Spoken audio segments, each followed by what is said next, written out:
Hello class. कल आप लोगों ने जो वीडियो था उसमें आप लोगों ने देख लिया होगा कि पहले किसको क्या कैलकुलेट करते हैं। ठीक है, हाउस प्रॉपर्टी का सम है। इसमें मैं पहले ऐसे समझा रहा हूँ, वापस से मैं ऐसे समझाऊँगा कि अगर नहीं समझ में आया हो फिर भी ये टॉपिक आपको अच्छे से समझ में आ जाए।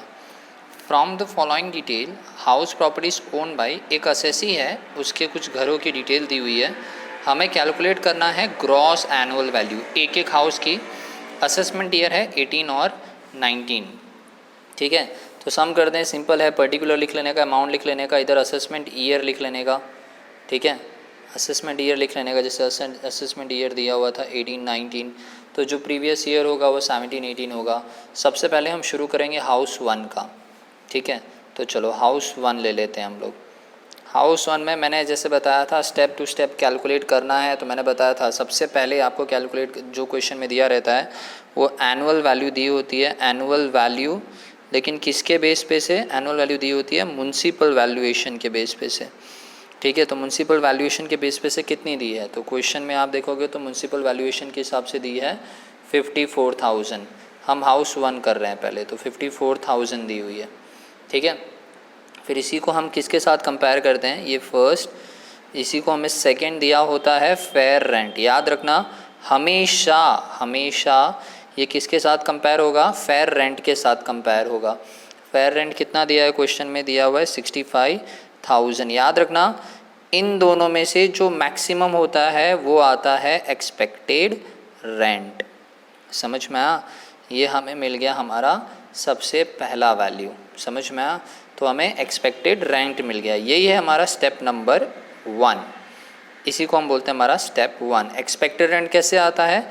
तो इन दोनों का मैक्सिमम वैल्यू, इन दोनों का मैक्सिमम वैल्यू, तो इन दोनों में मैक्सिमम क्या है? 65,000 है। समझ में आ? अब थर्ड पॉइंट में हम क्या करते हैं? थर्ड पॉइंट में हम लिखते हैं स्टैंडर्ड रेंट। ठीक है, स्टैंडर्ड रेंट। देखो क्वेश्चन में स्टैंडर्ड रेंट दिया है क्या? क्वेश्चन में हमें स्टैंडर्ड रेंट दिया है 59,500। समझ में आया? क्वेश्चन में क्या दे दिया हम लोगों को? 59,500 हमें उन्होंने स्टैंडर्ड रेंट दे दिया है। कई बार ये लोग इसको पूरे को कंपेयर करने के बाद बोलते हैं कि ये हमारा एक्सपेक्टेड रेंट आया। ठीक है लेकिन हम पूरा ऐसे लिखते हैं, ये आ गया 59,500। अब इसे हम बोलेंगे हमारा final expected rent. Final expected rent क्या होगा? फाइनल एक्सपेक्टेड रेंट होगा स्टेप 1, जो आंसर आया होगा उसको हम कंपेयर करेंगे स्टैंडर्ड रेंट के साथ और सिलेक्ट करेंगे। यहाँ सिलेक्ट किया था क्या? हायर। यहाँ इन दोनों में से सिलेक्ट करना होता है लोअर दोनों में से जो लो वैल्यू है, तो लो वैल्यू कौन सी है? 59,500। ठीक है, तो आप चाहो इसे एक्सपेक्टेड रेंट बोलो या डायरेक्टली इधर एक्सपेक्टेड रेंट लिख सकते हो। तो हमारा फाइनल एक्सपेक्टेड रेंट आ गया 59,500। समझ में आ? अब इसको हमें कंपेयर करना होता है फोर्थ नंबर के पॉइंट के साथ। फोर्थ नंबर का पॉइंट होता है रेंट रिसीवेबल एनुअली। एनुअली आपको जो रेंट क्या हुआ हो? रिसीव हुआ हो। सर यहाँ एनुअल रेंट रिसीवेबल 75,000 दिया है, पर बोला है 2 महीने की तो वैकेंसी रही है, मतलब 2 महीने घर खाली रहा है, उससे अभी कुछ नहीं है। ठीक है, इसे अभी माइनस नहीं करते हैं। ये जो एनुअल रेंट रिसीवेबल होता है ना, यही वैल्यू लेते हैं। हाँ, अगर अनरियलाइज रेंट दिया होता तो पहले माइनस करते इसमें से, लेकिन यहाँ तो कुछ अनरियलाइज रेंट जैसा दिया नहीं है। Rent received of the remaining period, बाकी का हमें इससे कोई लेना देना नहीं है। वो तो आप समझ में आया, आपको पता ही चल जाएगा। आप 2 महीने का रेंट निकाल दोगे तो आपको पता ही चल जाएगा कितना आपको रिसीव हुआ है। ठीक है, तो ये वाला डाटा हमारे किसी काम का नहीं है। अब आते हैं रेंट रिसीवेबल एनुअल। क्वेश्चन में रेंट रिसीवेबल एनुअल कितना दिया था? 75,000 दिया था। तो अब हम हमारे जो फाइनल एक्सपेक्टेड रेंट आया इसको और रेंट रिसीवेबल एनुअली को कंपेयर करेंगे और सिलेक्ट करेंगे हायर वैल्यू, तो हमें मिल जाता है ग्रॉस एनुअल वैल्यू। तो हमारा ग्रॉस एनुअल वैल्यू क्या होगा?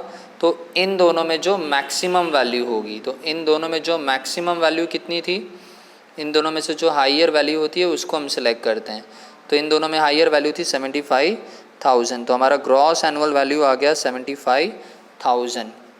ठीक है, अब इसमें से याद रखना जो ग्रॉस एनुअल वैल्यू आ जाता है इसमें से हमें लेस करना होता है इसमें से हमें लेस करना होता है जितने घर खाली रहा, जितने दिन रेंट रूम खाली रहा, लॉस ऑफ रेंट, हमें नुकसान हुआ रेंट का, क्यों? ड्यू टू वैकेंसी, घर क्या था? खाली था, ड्यू टू वैकेंट, घर हमारा खाली था 2 महीने का। तो अब हमें यहाँ कैलकुलेट करना पड़ेगा कि 2 महीने का कितना। तो याद रखना, पहले मेरी बात ध्यान से सुन लो, ये है ना, कभी पहले माइनस मत कर देना। रेंट रिसीवेबल एनुअली आपको पूरे 12 महीने का बताया है कि कितना है, पूरे 12 महीने का 75,000 क्वेश्चन में दिया है। पूरे 12 मंथ का कितना है? 75,000। रूम कितने मंथ वैकेंट रहा? 2 महीने। तो 75,000 जो है वो तो 12 मंथ का है, हमें जानना होगा 2 मंथ का कितना। तो बताओ 2 मंथ का कितना आ रहा है? यस सर, 2 मंथ का आ रहा है 12,500। ठीक है, तो 75,000 में से 12,500 हम क्या कर देंगे? माइनस, तो हमें मिल जाता है हमारा फाइनल वैल्यू मिल जाती है, final gross annual value. Minus कर दो, कितना आ जाता है हमारा फाइनल ग्रॉस एनुअल वैल्यू? 62,500। समझ में आया? ये मैंने हाउस 1 का सॉल्व किया। ठीक है, फिर से एक बार समझा दूं। सबसे पहले एनुअल वैल्यू और फेयर रेंट, इन दोनों को कंपेयर करेंगे, इनमें से सिलेक्ट करेंगे हायर वैल्यू को, हायर सिलेक्ट किया। अब इसे स्टैंडर्ड रेंट के साथ कंपेयर करेंगे, लोअर वैल्यू सिलेक्ट करेंगे, दोनों में से लोअर कौन सा था? ये। इसको रेंट रिसीवेबल एनुअली, याद रखना इसमें से वैकेंट रूम माइनस मत कर देना। ये हमें वैकेंट रूम हमेशा ग्रॉस एनुअल आने के बाद फाइनल ग्रॉस एनुअल वैल्यू के लिए चाहिए होता है। तो इन दोनों में से मैक्सिमम वैल्यू ये थी, तो हमें मिल गया ग्रॉस एनुअल वैल्यू 75,000। इसमें से हम लॉस ऑफ रेंट वैकेंट के कारण, तो वैकेंट के कारण पूरे साल का कितना है? 75,000। याद रखना ये लेने का, रेंट रिसीव एनुअली। 12 महीने का कितना है? 75,000। 2 महीने घर खाली था, मतलब कितना खाली था? 12,500 रुपये हमें नहीं मिले होंगे। तो हमारा फाइनल ग्रॉस एनुअल वैल्यू होगा 62,500। समझ में आया? ऐसे ही अब हम एक और हाउस का करके देखते हैं आता है या नहीं आता है। ठीक है, हाउस नंबर 2, हाउस 2 इसमें दिए हैं 3 हाउस दिए हुए हैं। ठीक है, सेम उसमें भी मैं ऐसा लिख लेता हूँ कि पर्टिकुलर है, रुपीज़ है। आप चाहो तो 3 कॉलम भी बना सकते हो, कॉलम 1, कॉलम 2, ऐसे करके 3 अलग अलग कॉलम भी क्या कर सकते हो? प्रिपेयर कर सकते हो। सबसे पहले मैंने बताया ना, सबसे पहले हमेशा आपको क्या लिखना होगा? एनुअल वैल्यू, लेकिन किसके बेस पे से? म्युनिसिपल बेस के ऊपर, दैट मीन्स म्युनिसिपल वैल्यूएशन दिया होगा।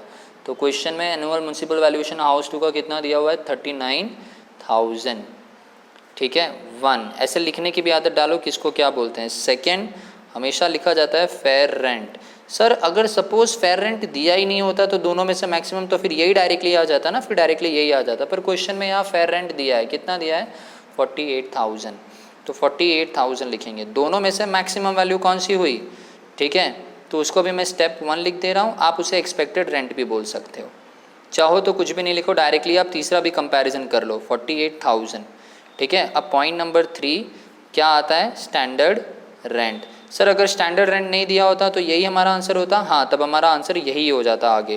लेकिन स्टैंडर्ड रेंट क्वेश्चन में कितना दिया हुआ है? स्टैंडर्ड रेंट क्वेश्चन में दिया है 42,000, तो हम यहाँ कितना लिख देंगे? 42,000। समझ में आया? अब इसे हमें कंपेयर करना पड़ेगा इन दोनों में से लोअर वैल्यू, क्योंकि पहला सिलेक्ट हो गया हायर, फिर सिलेक्ट हो जाएगा लोअर। तो इन दोनों में से लोअर जो होगा वो होगा हमारा फाइनल एक्सपेक्टेड रेंट। तो दोनों में से लोअर वैल्यू कौन सी है? 42,000। समझ में आया? 42,000 ये मिल गया। उसके बाद पॉइंट नंबर 4 लिखना है। पॉइंट नंबर 4 क्या था? Rent received annually. तो हमारा रेंट एनुअली कितना रिसीव्ड हुआ है? तो क्वेश्चन में दिया हुआ है रेंट एनुअली रिसीव्ड 36,000। ठीक है, तो रेंट रिसीव्ड एनुअली क्या आ गया? 36,000। अब अगर आपको ग्रॉस एनुअल वैल्यू चाहिए तो इन दोनों में से क्या सिलेक्ट करना पड़ता है? चलो बताओ क्या सिलेक्ट करना पड़ेगा निखिल? Maximum value. तो दोनों में मैक्सिमम वैल्यू कौन सी है? 42,000 है। समझ में आया? दोनों में से हमें क्या सिलेक्ट करना पड़ेगा? Maximum value. तो हमें फाइनल मैक्सिमम वैल्यू हमें मिल जाती है 42,000। तो इसको मैं बोल सकता हूँ ग्रॉस एनुअल वैल्यू कितना? 42,000। अब अगर आपको नेट एनुअल वैल्यू पे जाना है तो इसमें से आपको लेस करना पड़ेगा लॉस हुआ है जितने के रेंट का। लॉस कैसे हुआ? क्योंकि घर क्या था? वैकेंट, मतलब खाली था। तो यहाँ कितने महीने वैकेंट बोला है? यहाँ बोला है 4 मंथ वैकेंट। तो 12 मंथ का 36,000 दिया है एनुअली रेंट रिसीवेबल, तो 12 महीने का दिया था 36,000 है ना।